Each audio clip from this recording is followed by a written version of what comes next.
जना एसएफबी, जी हाँ, ये है वो कंपनी जिसका हम इंटरव्यू करने जा रहे हैं। 2006 में बेंगलुरु में जना लक्ष्मी फाइनेंशियल सर्विसेज के नाम से इस कंपनी की हुई थी शुरुआत, और 2018 में कंपनी ने स्मॉल फाइनेंस बैंक के तौर पर कामकाज शुरू किया। 2023 तक एयूएम और डिपॉजिट ग्रोथ के लिहाज से देश का चौथा सबसे बड़ा स्मॉल फाइनेंस बैंक है, और साथ ही इंश्योरेंस से रिलेटेड सारे प्रोडक्ट्स बेचने का भी कॉर्पोरेट एजेंसी जना स्मॉल फाइनेंस बैंक के पास है।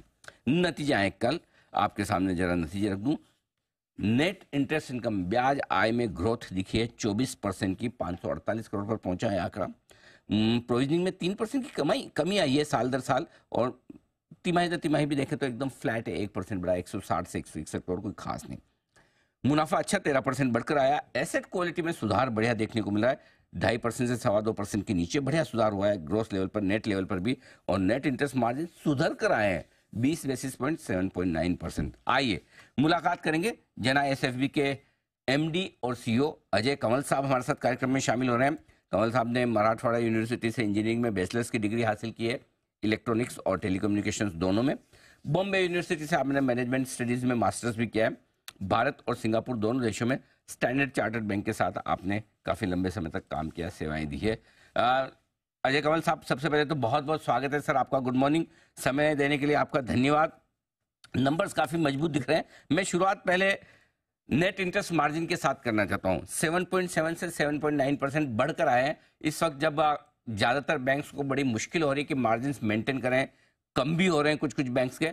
आपने मेंटेन नहीं किया बल्कि बढ़ाया भी है, बताएं सर कैसे हुआ ये? Anil ji, first thank you so much, और सब आपको और दर्शकों को नमस्कार। नमस्कार सर। मैं आपकी बात सुन रहा था, थोड़ा जना के पीछे टेलविंड लगा हुआ है। बहुत बढ़िया सर। अब हमें समझ में आ गया टेलविंड क्या होता है, हम यही समझने की कोशिश कर रहे थे। लगा रहा है तो थोड़ी स्पीड बढ़ गई है, बट नेट इंटरेस्ट मार्जिन के बस दो ही रीजन है। एक तो आपने बताया कि देखिए, जैसे हमारा नेट एनपीए 0.7 पे आ गया है, तो उससे इंटरेस्ट एंड सस्पेंस कम हो जाता है, इनकम बढ़ जाती है। सो वो तो सिंपल है। नेट एनपीए 0.7 है, लास्ट ईयर 3% था, तो उससे ऑब्वियसली इंटरेस्ट इनकम बढ़ गई। आई थिंक दूसरा बहुत जरूरी रीजन ये है कि जो हमारे प्रोडक्ट्स हैं, जैसे अफोर्डेबल हाउसिंग है, माइक्रो लैब है, ये एकदम अच्छे ग्रोथ में है। So if you see asset growth rate year on year is रफली अबाउट 28%, तो इनसे निम अच्छा रहा है। So first, cost of fund बढ़ा है 40 बेसिस पॉइंट्स।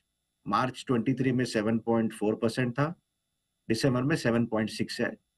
उसके बावजूद हमारा निम बढ़ गया है, 7.7% था मार्च में, अब 7.9 हो गया। दो कारण, प्रोडक्ट मिक्स, प्रोडक्ट ग्रोथ, और इंटरेस्ट इन सस्पेंस कम हो गया, एनपीए क्योंकि नीचे रहा।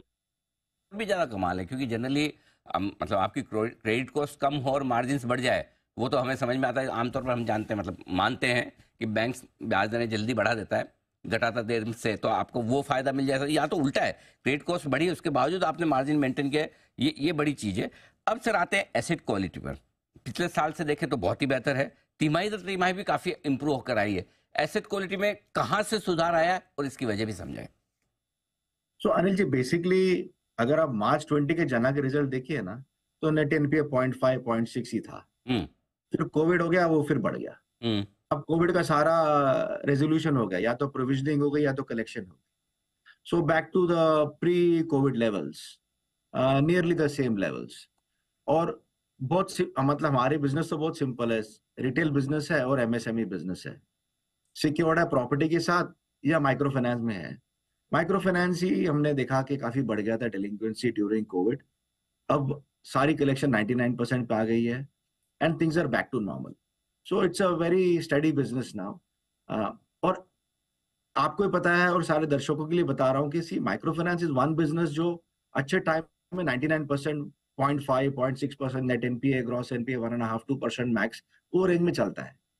तो क्योंकि कस्टमर्स का बैलेंस शीट खुद का वेल्थ नहीं होता है, कुछ अगर क्राइसिस आ जाए, जैसे कोविड आ जाए, तो बिगड़ जाती है।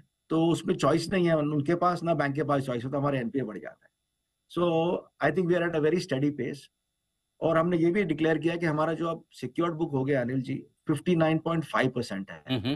ओके। क्योंकि सिक्योर्ड बुक काफी रेजिलियंट होता है इन हम कस्टमर का घर है आपके पास, करेक्ट। वो नहीं चाहता कि घर में कुछ भी गड़बड़ हो जाए, और ये घर में खुद रहता है, ये इन्वेस्टमेंट प्रॉपर्टी नहीं है उसकी, तो एकदम गार्ड करता है अच्छे से। So I think we are much more stronger in terms of what to expect of portfolio quality. तो सर, ये आपकी asset under management loan book की जो है उसकी ग्रोथ करीबन करीबन 28.5% के आसपास आई है, राइट सर? ये बताएं, इसमें ग्रोथ कितनी कितनी किस सेगमेंट से आ रही है, आगे के लिए आउटलुक कैसा है? तो ट्रेंड लाइन हमारी कंसिस्टेंट है अनिल जी। बैंक स्टार्ट किया उसी दिन से हमने पूरा माइक्रो फाइनेंस था, अभी 59% सिक्योर्ड हो गया। सिक्योर्ड का ग्रोथ रेट जिसने बताया आपने 28.5% पूरा है, उसमें सिक्योर्ड का 40 है, अनसिक्योर्ड का सिर्फ 14 है, और वो ट्रेंड लाइन चलते ही रहेगा फॉर नो अदर रीजन। एक तो कस्टमर के डिमांड ही सिक्योर्ड में ज्यादा है, और सिक्योर्ड का टिकट साइज भी ज्यादा होता है। होम लोन होता ही 10-11 लाख का हमारा, अनसिक्योर्ड लोन है हमारे 40-50 हजार का। सो नेचुरल कर्व है हमारा 0 से 59.5, और ये ट्रेंड चलता ही रहेगा, इसमें कोई चेंज नहीं आएगा, क्योंकि कस्टमर डिमांड भी वही है, हमारा फोकस भी वही है। ग्रोथ कैसी रही सर इस तिमाही में, और साथ ही कासा रेशियो भी बताएं सर। हाँ जी, तो कासा रेट देखिए, फर्स्ट इस 9 मंथ्स में हमारा जो डिपॉजिट ग्रोथ रेट है वो एसेट ग्रोथ रेट से ज्यादा है। ओके। सो डिपॉजिट ग्रोथ रेट 36% है, और एसेट ग्रोथ रेट 28.5 है। अब कासा रेशियो हो गया 19, क्योंकि हमने देखा इस क्वार्टर में हमारा जो डिपॉजिट है काफी बढ़ गया है, उस पेस से कासा नहीं बढ़ा है। सो जब साल शुरू किया तो 20.3% था हमारा कासा, आज 19 है। कासा बड़ा जरूर है in value terms, but as a percentage of overall deposit book थोड़ा कम हो गया है, उसकी अब मेहनत कर रहे हैं। ठीक बात है, बिल्कुल। अच्छा, अब ये बताएं सर, वित्त वर्ष 2024 तो अभी तक आपका ठीक जा रहा है, 9 महीने में जो आपने कमाल किया, अब तक का हाईएस्ट एवर प्रॉफिट आपके 9 महीनों का। आखिरी तिमाही के लिए किस तरह के संकेत हैं, थोड़ा आउटलुक वो बताएं, और साथ ही दूसरा ये समझाएं कि वित्त वर्ष 2025 किस तरह का आपके लिए रह सकता है। तो अनिल जी देखिए, नंबर्स आपके सामने है, एकदम स्टेडी हमारा ग्रोथ रेट रहा है। रिटेल बिजनेस है, इसमें प्रेडिक्टेबिलिटी काफी नेचुरल होती है, क्योंकि आपके number of employees is equal to X amount of productivity is equal to Y amount of loans. उसमें ज्यादा कॉम्प्लिकेशन है नहीं हमारे हिसाब में। सो आई थिंक आप अगर फ्यूचर देखना चाहे या सोचना चाहे, यू हैव टू अज्यूम कि एक रिटेल बिजनेस का क्या मल्टीप्लिकेशन फैक्टर होगा। और हमारे quarter on quarter growth rate तो आप देख ही रहे हैं, तो डिपॉजिट ग्रोथ रेट 36 है 9 मंथ्स का, एसेट 28.5 है। So I don't think so that we will change our plans much, ये स्टडी चलते रहेगा। वही चल रहा है तो फिर क्यों फालतू में चेंज करने का, रोज रोज बदलने का। सर, एक इंटरेस्टिंग डेवलपमेंट हुआ, लिस्टिंग के वक्त आपसे मुलाकात हुई थी, उसके बाद हमने देखा लिस्टिंग के दूसरे दिन बड़े इन्वेस्टर्स आए। अमानसा होल्डिंग ने आपके स्टॉक में बड़ी खरीदारी की है, आकाश प्रकाश साहब ने, और जितना आपका आईपीओ का फ्लोट था, आई थिंक 1/3 अकेले इन्वेस्टमेंट वही कर गए। पोस्ट लिस्टिंग पहले किया तो मुझे पता नहीं। क्या जाहिर सी बात है, कोई बड़ा इन्वेस्टर खरीदेगा तो पहले मैनेजमेंट से बात करके समझेगा कि भाई अगले 2-3 साल में कंपनी क्या करने वाली है। इतने कॉन्फिडेंस की वजह उनके जैसे दिग्गज इन्वेस्टर खरीद रहे हैं, और क्या कुछ आपने विजन बताया है अपनी बैंक के बारे में उन्हें? अनिल जी, मेरे लिए तो सबसे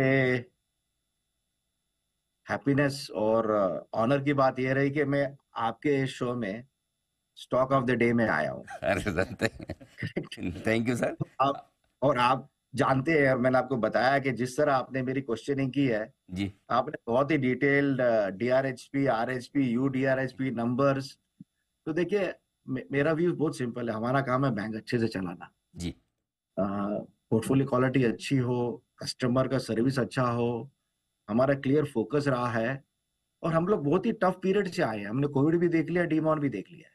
सो हमें पता है कि कैसे रिस्क मैनेजमेंट करते हैं। हमारा जॉब है कि जितना अच्छा हो सके बैंक का परफॉर्मेंस दे, बाकी फिर आपके और आपके व्यूअर्स के हाथ में है कि आप लोग कैसे बैंक को वैल्यू करेंगे। जी। पर हमारा काम तो बस लगे रहिए बस। नहीं, बिल्कुल ठीक बात है, और वो इस परफॉर्मेंस में दिख भी रहा है, और हमने भी इस परफॉर्मेंस का अंदाज लगा कि हमने ये कहा कि नहीं, इस स्टॉक में निवेश करना चाहिए। और जो इस क्वार्टर के रिजल्ट आए इस तिमाही के, वो काफ़ी मजबूत दिख रहे हैं। उसके लिए आपको एक बार फिर से बधाई भी। और सर, बहुत बहुत धन्यवाद कमल साहब, समय देने के लिए और नतीजों पर विस्तार से बातचीत करने के लिए।